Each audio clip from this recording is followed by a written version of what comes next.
새로운 설교 시리즈 제목이 뭘까요? 앞에 컨닝이 되십니까? 예수님, 그분의 터치입니다.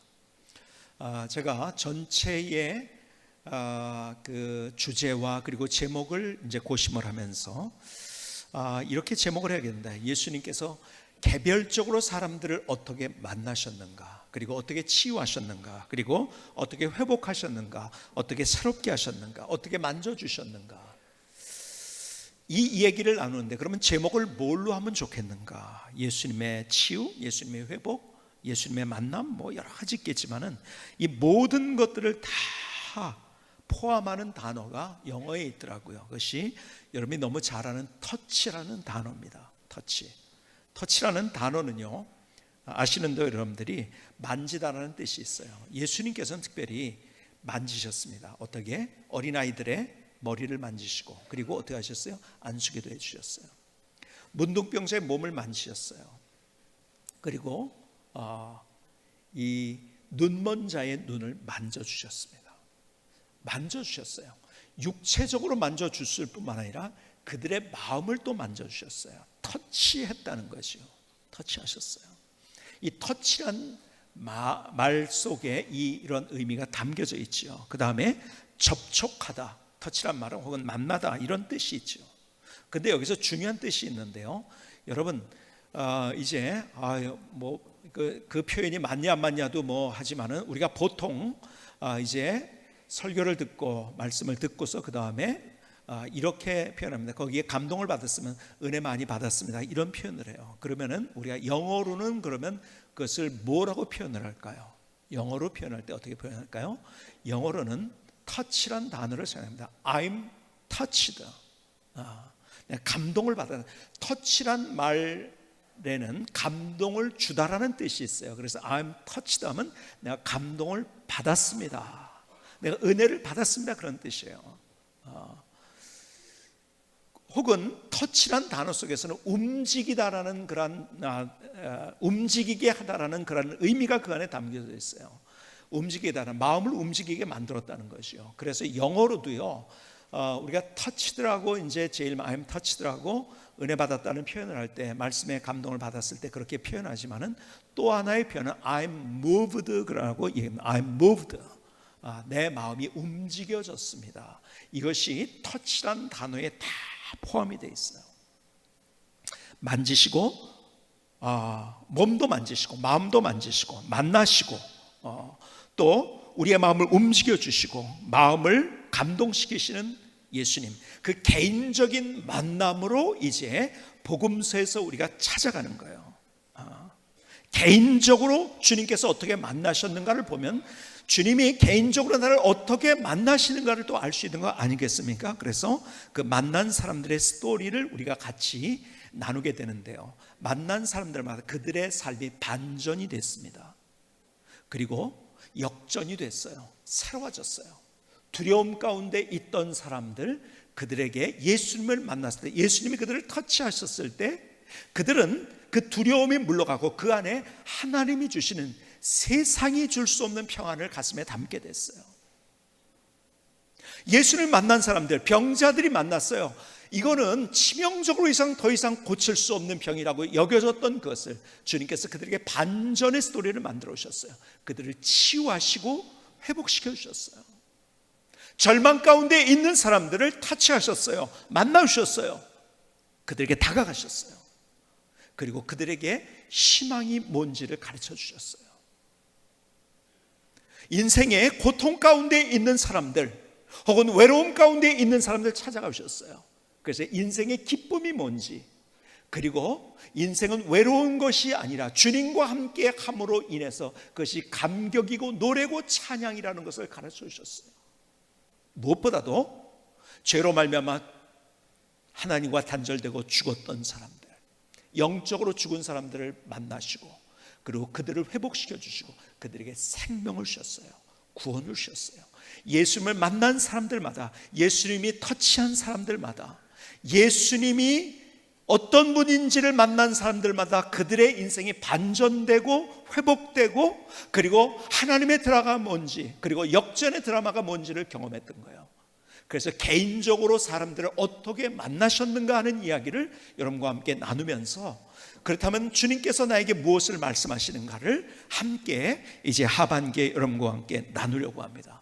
그 중에 첫 번째 여러분과 같이 나누고 싶은 인물, 주님께서 한 사람을 만났는데 그 사람은 여러분이 너무 잘 아는 베드로입니다. 예수님의 수제자라고 불려지는 베드로.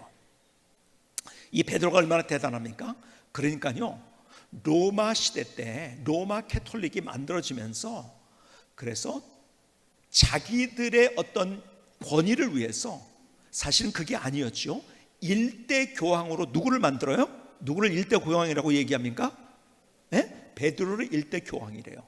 몇백 년을 추적해 가지고서 그것을 끈을 이렇게 만들어 가지고서 베드로래요. 일대 교황이래요. 그리고 여러분 보세요. 베드로의 동상이나 이런 것들을 보면은 뭐죠? 뭘 입고 있습니까? 그 시대에 베드로가 진짜 입었던 옷을 입지 않고 어떤 옷을 입고 있죠? 네? 교황의 옷을 입고 있습니다. 여러분 유럽 가보면 동상이라는 거 보면 다 그렇잖아요. 그렇죠? 그리고 베드로 일대 교황이라고, 사실은 이게 잘못된 거죠. 교황이라는 것이 어디 있습니까? 그렇죠? 그래서 거기서 막 하다가 교황 모설이라는 말도 안 되는 소리도 나오고요. 근데 어쨌든 그렇게 될 수 있는, 그 초기 기독교에 특별히 예수님의 제자로서 베드로가 얼마나 대단한 하나님의 사람이었는가 하는 것을 알기 때문에 그들이 베드로를 초대 교황으로 만들어 놓은 거죠. 자, 그런데 보세요. 베드로의 삶이 어떤 것에서 시작을 했습니까? 요즘 금수저, 흙수저 이런 얘기를 합니다. 그는 금수저 출신이 아니었어요. 그의 출신이 어디인지 아십니까? 그는 갈릴리였었어요. 그리고 사람들이 알아주지 않던 사람이었어요. 무명의 사람이었었어요.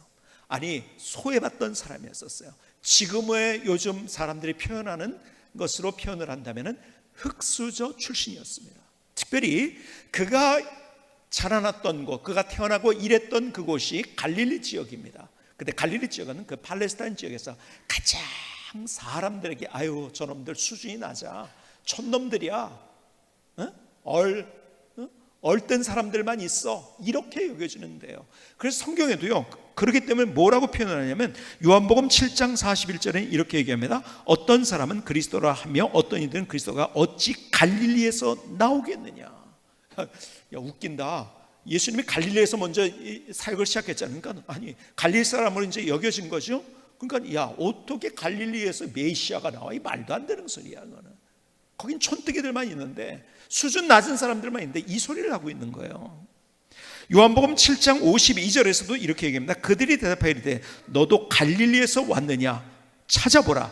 갈릴리에서는 선지자가 나지 못하느니라 하였더라. 따진다면요, 계급상 그 밑에 있는 사람들은, 그 갈릴리 사람들은 계급상 한 단계 아래 있는 계급에 있는, 그리고 그 윗계급으로 넘어오지 못하는 사람들, 그들은 흙수저입니다. 무명의 사람, 그 중에서도 무명의 사람이었던 베드로, 주님께서 그를 만나셨어요.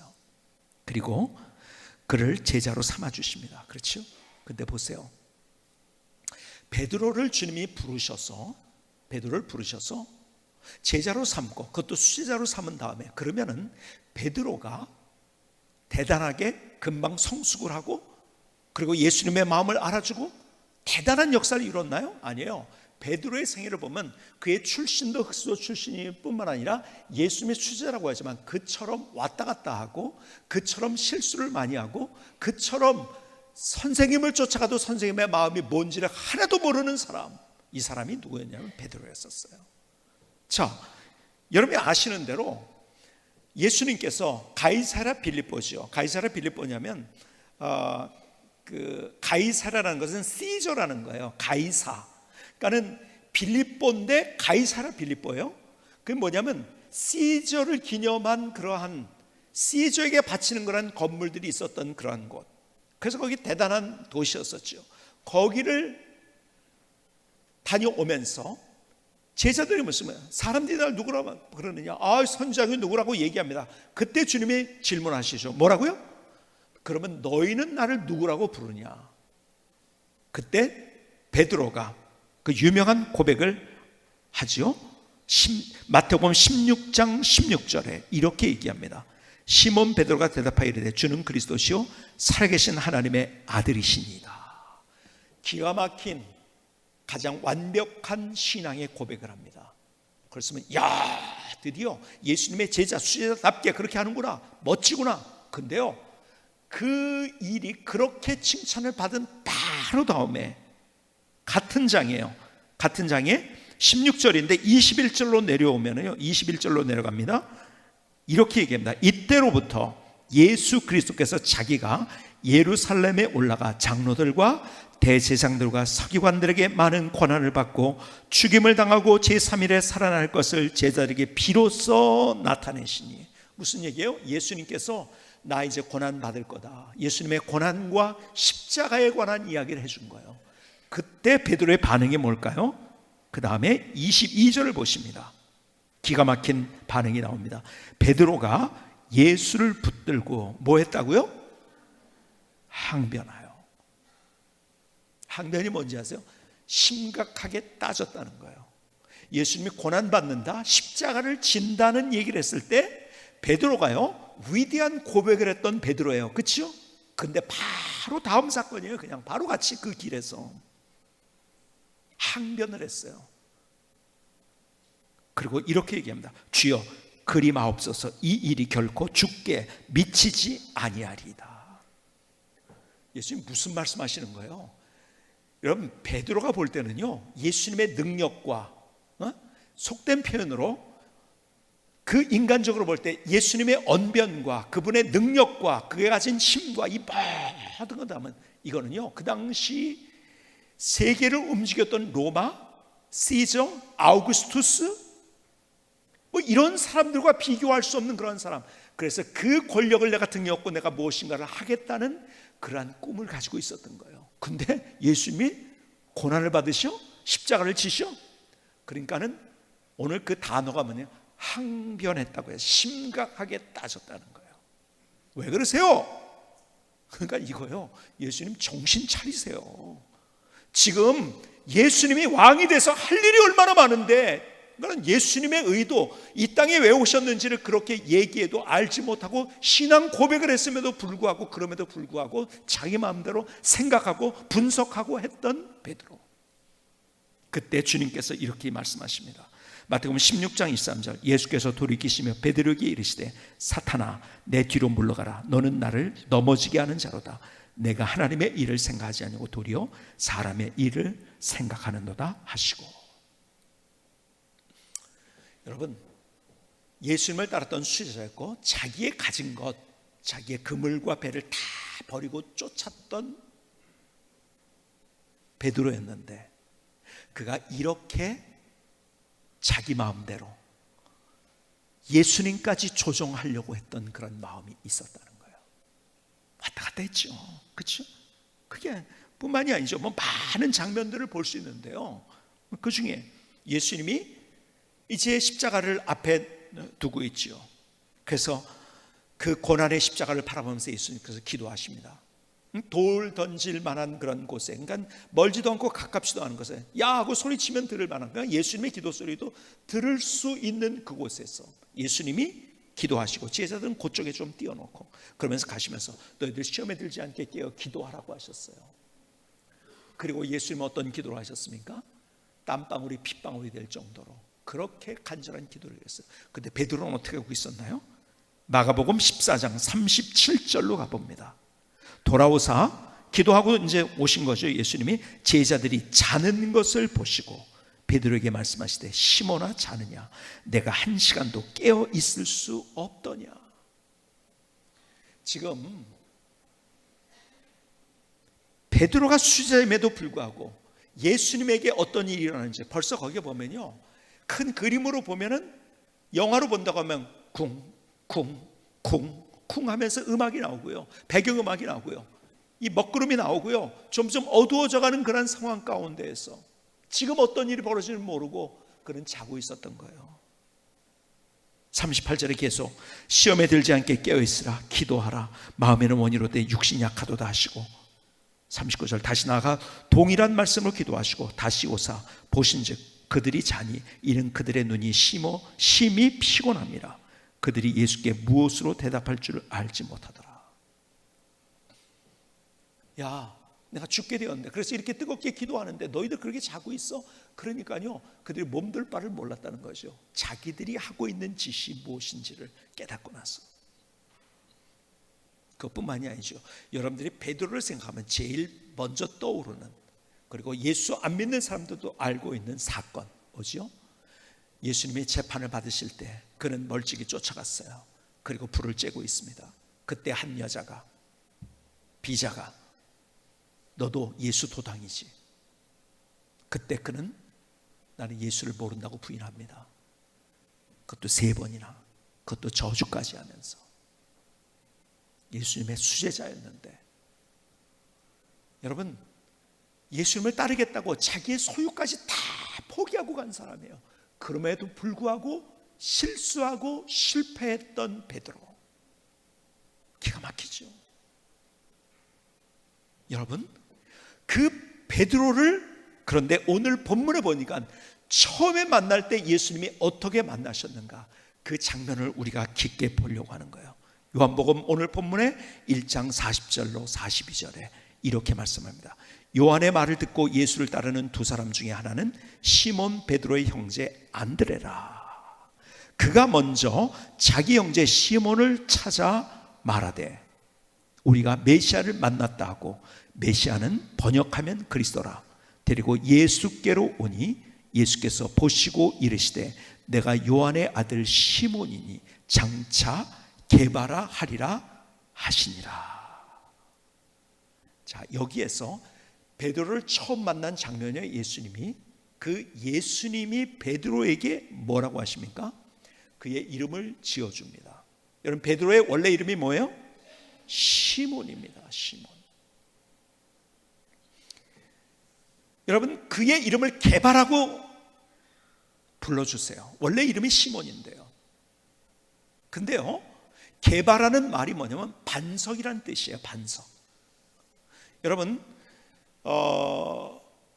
신약은 헬라어로 써졌어요. 그렇죠? 그리그로 써졌습니다. 그리스어, 헬라어로 써졌습니다. 그리고 구약은 히브리어로 써졌어요. 그렇죠? 자, 그런데요, 헬라어로 쓰여진 이유는요, 그 당시에 성경이 쓰여질 때 세계 언어는 헬라어였습니다. 지금이 영어인 것처럼 그 영어 이상으로. 왜? 그 시대는 헬레니즘에 의해서 사실은 이 지중해를 중심으로 해가지고서 아시아, 아프리카까지 그 로마 시대의 문화는 헬레니즘 문화가 뒤덮였어요. 그래서 헬라어가 알렉산더 대왕에 의해서 세계가 정복되면서 다 언어가 공통적으로는 헬라어로 통일이 돼버린 거예요. 그런데 지방에서는 자기들이 쓰는 언어를 가지고 있었죠. 그런데 이 팔레스타인 지역에서는요, 어떤 언어를 썼는지 아세요? 아람어를 썼습니다.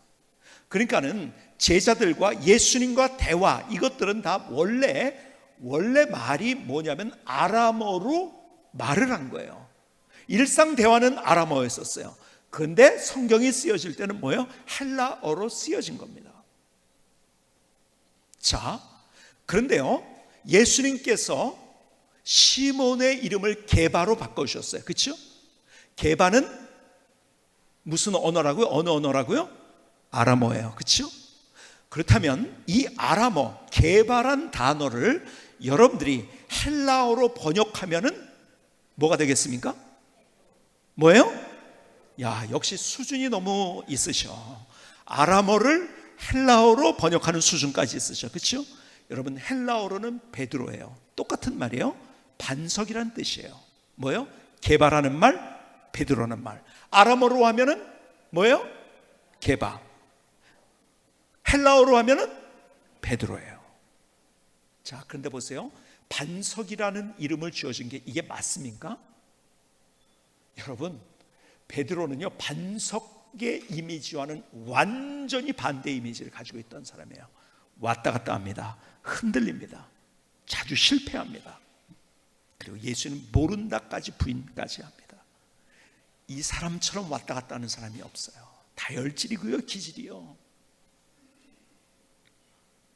그런데 예수님께서 그의 이름을 베드로라고, 게바라고 불러주십니다. 그의 이름을 지어주시고 그 이름을 불러주십니다. 왜 그랬을까요? 여러분, 오늘 본문에는요 한 단어, 중요한 단어 하나가 나오는데요 42절에 보니까 이렇게 얘기합니다. 데리고 예수께로 오니. 데리고 예수께로 왔다는 게 뭐예요? 안드레가 베드로를 데리고 예수님 앞에 온 거예요. 그때 예수께서 보시고 이르시되, 예수님이 보시고 이르셨어요. 내가 요한의 아들 시몬이니 장차 게바라 하리라 하시나. 게바는 번역하면 베드로라. 자, 이 장면이 어떤 장면이었어요? 예수님이 보셨다는 거예요. 누굴 봤어요? 베드로를 보신 거예요. 그렇죠? 뭘 봤을까요? 눈이 큰가 작은가? 머리가 더 많이 빠졌는가? 대머리인가? 머리가 많은가? 피부가 하얀가 까만가? 이걸 봤을까요? 아니요. 베드로가 누군지를 봤다는 거예요. 그러니까는 누군지를 예수님은 맞히셨어요. 너 시몬이다. 그치?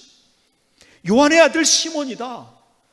여러분, 베드로를 보신 거예요. 보셨다는 말이 그냥 본 게 아니에요.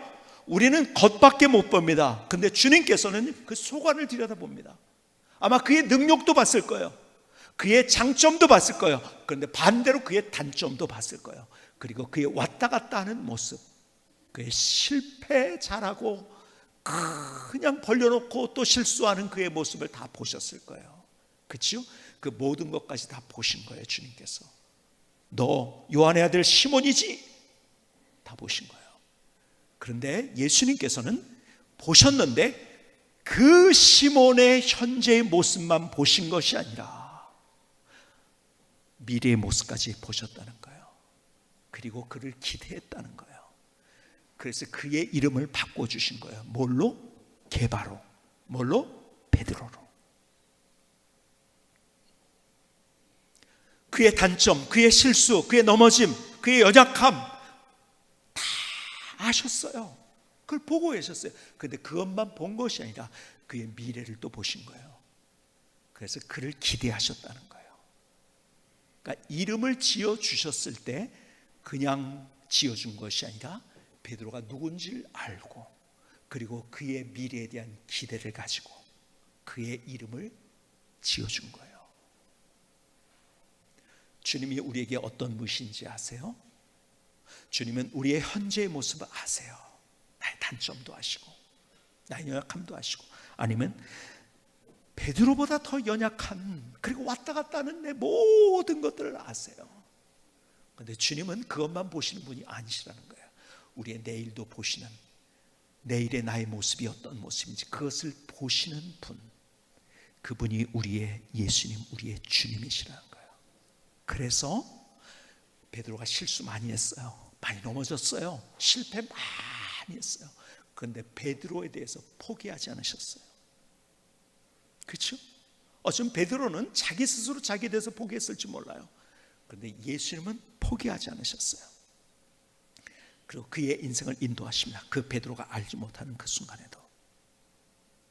그리고 그를 사랑하십니다. 똑같이 우리에게, 주님께서 우리에게 다가오셔서 지금 현재의 나의 부족함, 지금 현재의 나의 실패, 지금 어쩌면 흙수저예요.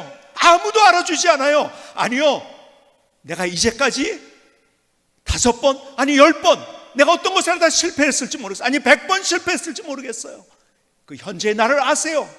근데 그 현재의 나만 아는 것이 아니라 나의 미래의 나까지 아시면서 그분은 나를 기대하시는 주님, 이분이 나의 예수님이시라는 거예요. 주님이 그가 실수하실 거 아셨어요. 그럼에도 불구하고 그의 이름을 게바라고, 베드로라고 불러주십니다. 베드로는 아마 계속해서 처음에는요, 내가 예수님 수혜되고 예수님 지키죠 막 이러다가 그는 나중에 포기했어요. 야, 이런 나를 하나님이 과연 나를 사랑하실까? 아휴, 나는 안 돼. 그랬는데 주님께서는 그래도 그를 포기하지 않으셨어요. 여러분이 잘 아시는 대로 예수님이 부활하셨잖아요. 모른다고 부인하고 십자가 달리신 주님이 부활하셨어요. 그러면 여러분들이 인간적으로 볼 때 추세자니까 빨리 달려서 선생님 대단하시네요. 야, 기적이 일어났네요. 같이 이제 더 크게 일해야죠. 막 이래야 될 것 같은데 베드로가 어떻게 했어요? 부활하신 주님을 알았어요. 예수님 부활하셨다는 소식을 들었어요. 다 봤어요. 그럼에도 불구하고 어디로 갑니까? 고기 잡으러 갑니다. 왜 고기 잡으러 갔을까요? 베드로가 왜 부활하신 주님을 보고도 왜 고기 잡으러 갔을까요? 자기를 알거든. 자기가 누군데요? 부활하신 그 예수님 앞에서, 모든 사람 앞에서 그렇게 손가락질 당하면서 십자가에 달려 돌아가시는 그 주님 그 앞에서 예수님 모른다고 부인했단 말이에요. 얼마나 기가 막힙니까? 아니 그냥 이 정도까지만 됐어도 네 알아요. 근데 나는 좀 살려주세요. 이 정도가 아니에요. 아주 시치미를 딱 댑니다. 거짓말을 합니다. 나 몰라. 모르는 정도가 아니에요. 저주까지 하면서 모른다고 했어요. 부활하신 주님을 만났지만은 그를 봤지만은 자기가 자기를 포기한 거예요. 야, 나는 자격이 없어. 나는 안 돼. 내가 이제 어떻게 주님 앞에 나가가지고서 뭐라고 얘기할 수 있단 말이야. 자기는 안 된다고 생각한 거예요. 그래서 고기 잡으러 갔어요. 근데 예수님이 어떤 분인지 아세요? 그래서 우리가 예수님을 믿고 따르는 거예요. 예수님이 어떤 분인지 아세요? 그 고기 잡는 베드로를 찾아가셨어요. 자기에 대해서 포기한, 자기 자신에 대해서 포기한 베드로를 예수님이 찾아가신 거예요. 그리고 그에게 초반을 차려주십니다. 그리고 그에게 먼저 말을 걸어주세요. 왜요? 포기하지 않고 사랑하시기 때문에. 제가 요한복음에 있는 예수님을, 그 갈릴리 바닷가에서 예수님을 만난 베드로의 모습을 보면서 주님께서 벌써 오래된 얘기지만 그날 저를 얼마나 강력하게 타치를 해주셨는지요. 그날 밤 울면서 지냈어요. 하나님, 나를 이렇게 포기하지 않고 사랑해 주시다니요. 그날 밤에 제게 깨닫게 하신 것이 그것이에요. 베드로에게 먼저 말을 거시고, 거실 때 이렇게 하지 않았어요. 베드로야, 참 내가 너 때문에 죽을 뻔했다. 아니 세상에 내가 그러고 있을 때 네가 수혜자라고? 사람들이 다 알잖아. 알고 있는데 네가 그럴 수가 있어? 내가 창피해서 죽을 뻔했다. 여러분, 인간적으로 생각하면 그런 얘기 해야 돼요. 저 같았으면 그렇게 했을 거예요. 근데 주님은 그렇게 말씀하지 않으셨어요. 그에게 먼저 말을 건네시는데 이렇게 말씀하십니다. 세 가지 질문하시죠. 뭐라고요? 내가 나를 사랑하느냐. 세 번씩 내가 나를 사랑하느냐, 내가 나를 사랑하느냐. 이 말씀 속에 담긴 주님의 마음이 뭐였다고요? 어느 날 제가 밤에 말씀을 묵상하면서 주님, 이 안에 담긴 주님의 마음이 뭔가, 왜 이 질문하셨나요? 하는데 주님께서 깨닫게 하신 첫 번째가 그거였었어요. 베드로가 실수했어요. 넘어졌어요. 그래서 자기 자신도 포기하고 나는 안 된다 생각하고 나 같은 사람은 안 돼 하고서 고기 잡으러 간 거예요. 그런데 주님은 포기하지 않으셨어요. 그를 찾아오셨어요. 그리고 그 질문 속에서 베드로에게 말씀하시는 거예요. 베드로야, 그래도 난 널 사랑한단다. 그래서 포기하지 않고 나는 안 된다고 생각하고 고기 잡으러 갔던 베드로를 찾아오신 거예요. 먼저 조반을 차려주신 거예요. 그리고 그에게 먼저 말을 걸어주신 거예요. 왜요? 사랑하기 때문에. 사람들은 이렇게 생각해요. 내가 변하니까 하나님도 변한다고. 아니에요. 내가 변해도 하나님은 변하지 않는 분이에요. 그래서 하나님이신 거예요. 자꾸 나를 기준하는 거예요. 내가 나를 포기해도 절대로 주님은 나를 포기하지 않는다는 거예요. 내가 이를 악물고 나는 더 이상 안 돼 하고서 내가 포기한다 할지라도 절대 포기하지 않는 그분이 우리의 주님이세요. 그 주님의 사랑을 내가 그날 깨닫게 하시는데요. 주님께서 나는 베드로보다 더 실수하고 더 넘어지고 더 능력도 없고 아무것도 할 수 없는데 그럼에도 불구하고 나를 사랑하신다고 말씀하신 하나님, 내가 변해도 변치 아니하시고 나를 사랑하신다는 주님의 말씀 앞에 얼마나 밤새 그 하나님의 은혜 때문에 울면서 기도했는지 몰라요.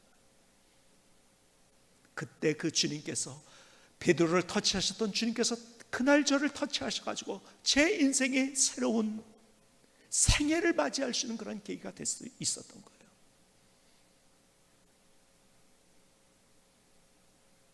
주님께서 베드로를 만났을 때 그를 아셨어요. 보셨어요. 아셨어요.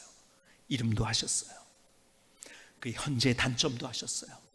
실수할 것도 아셨어요. 그럼에도 불구하고 그를 그렇게 기도합니다. 그래도 넌 베드로야. 그리고 그의 이름을 불러주십니다. 주님이 나에게 그런 분이시라는 거예요.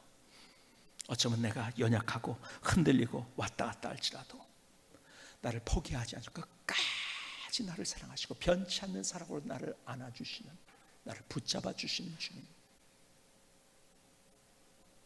베드로에게 개인적으로 다가와서 그렇게 말씀하셨던 주님 똑같이 내게 오셔서 말씀하시는 거예요. 내 이름을 불러주시고 그리고 나를 아시고 나를 기대하십니다. 그분이 나의 예수님이에요. 그래서 우리가 다시 두 주먹을 쥐고 일어설 수 있게 된 거예요. 다시 희망의 끈을 놓지 않을 수 있는 이유가 그거예요.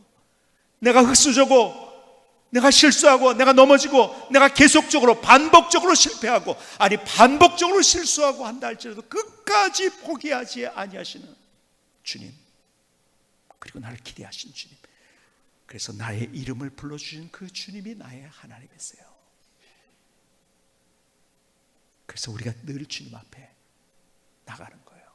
믿음으로 우리의 인생을 세울 이유가 여기 있는 거예요.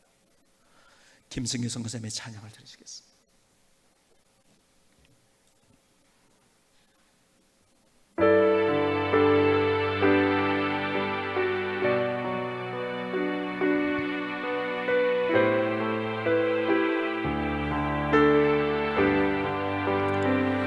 나보다도 나를 더 잘 아시는 주님, 나의 지나온 시간과 현재를 아시죠. 나의 연약함에도 나의 내일을 기대하시네. 나의 모든 상황 아시고 내게 찾아와서 나를 도와주시는 주님. 내가 나를 포기해도 나를 절대로 포기하지 않으시는 주님. 나를 주님의 곁으로 인도하시며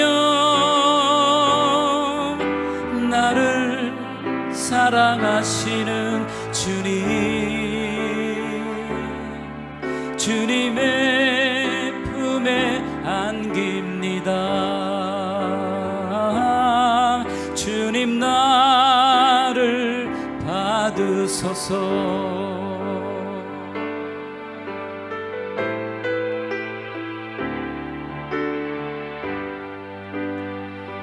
나보다도 나를 더 잘 아시는 주님, 나의 지나온 시간과 현재를 다 아시죠. 나의 연약함에도 나의 길을 인도하시네요. 나의 모든 상황 아시고 내게 찾아와서 나를 도우시는 주님. 내가 나를 포기해도 나를 절대로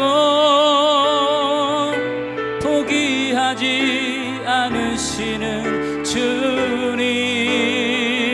나를 주님의 곁으로 인도하시며 나를 사랑하시는 주님. 주님의 품에 안깁니다. 주님 나를 받으소서. 주님 나를 받으소서.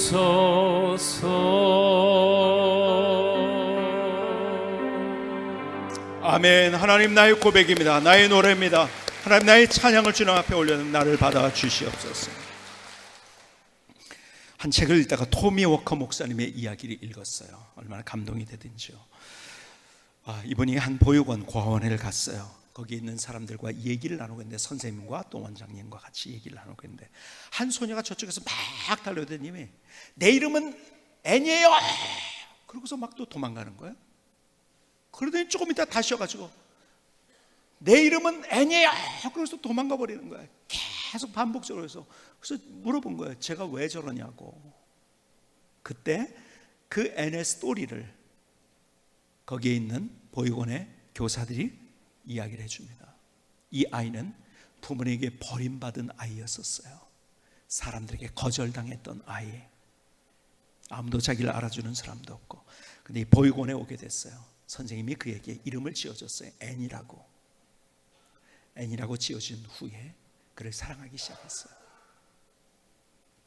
이제까지 오면서 어린 아이지만은 늘 거절당하고 부모에게 버림을 받았던 아이가 이름을 지어주고, 그분이 그 선생님이 자기를 사랑해 주는 게 너무 행복한 거예요. 너무 감격스러운 거예요. 그러니까 자기가 이름이 있다는 것, 그리고 자기 이름을 불러주는 분이 자기를 사랑한다는 것, 이것이 얼마나 행복한지요.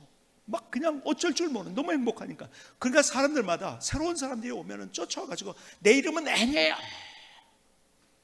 그러고 도망가고, 내 이름은 애니에요. 그러고 도망가는 거예요. 얼마나 감격스럽고 얼마나 행복하면. 거절당했던 그, 아니 부모님에게도 버림을 받았던 그, 그러나 자기의 이름이 생기고 그 다음에 자기를 사랑해주는 사람이 생긴 거예요. 그 이야기를 듣고 토미 워커 목사님이 집에 가서 말씀을 읽으면서 묵상하면서, 하나님이 내게 그런 사랑을 주시는데, 나를 아시고 나를 불러주시고 그 사랑을 주시는데 너무 그게 감격스러운 거예요. 하나님과의 관계 속에서. 그래서 그분이 귀한 찬양을 썼는데, 여러분들이 잘 아는 찬양입니다. 그 가사가 이거예요. 나를 지으신 주님, 내 안에 계시오. 처음부터 내 삶은 그의 손에 있었죠. 내 이름 아시죠. 내 모든 생각도, 내 흐르는 눈물 그가 닦아주셨죠. 그는 내 아버지, 난 그의 소유. 내가 어딜 가든지 날 떠나지 않죠. 내 이름 아시죠. 내 모든 생각도 아바라 부를 때 그가 들으시죠. 내 이름 아시죠. 나를 아시는 주님. 내 모든 생각도,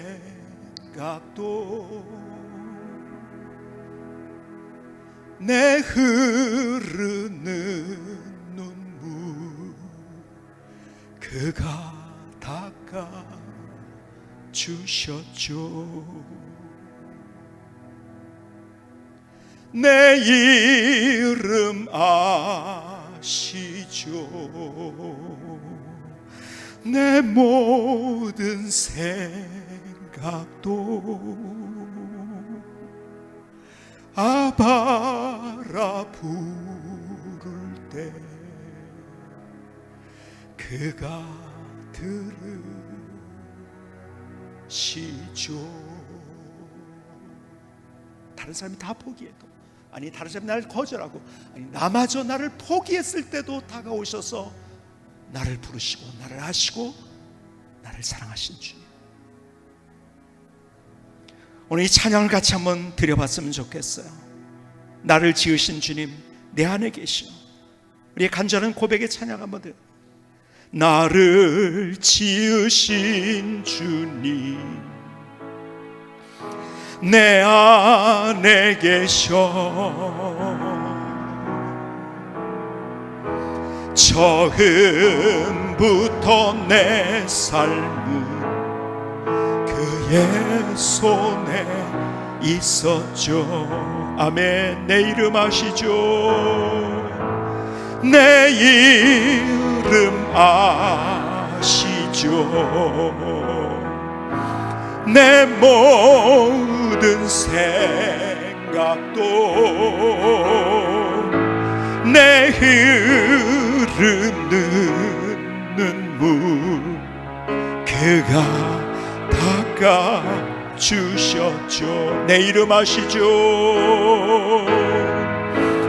내 이름 아시죠? 내 모든 생각도 내 모든 생각도 아바라 부를 때 아바라 부를 때 그가 들으시죠. 베드로의 모습 한번 볼까요? 그가 그 장모 얘기가 나오죠. 장모가 그를 기대했을까요? 그의 친구가 그를 그렇게 기대했을까요? 자기를 잘 안다고 했던 어떤 제자들이 그를 그렇게 기대했을까요? 아무도 그를 그렇게 기대하지 않았어요. 그리고 자기 자신부터 나는 더 이상 안 돼 하고 고개 잡으러 갔어요. 그런데 주님이 포기하지 않으신 거예요. 그의 이름을 불러주시고 너 베드로야. 너 왔다 갔다 해도 넌 결국 베드로가 돼. 넌 베드로야, 게바야. 그리고 그의 인생을 멋지게 세워주십니다. 하나님 앞에 얼마나 위대한 인생 세워주시는지. 주님이 그렇게 나에게 다가오세요.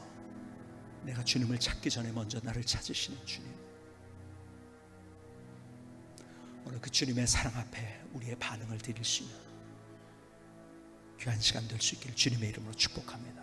기도하시겠습니다.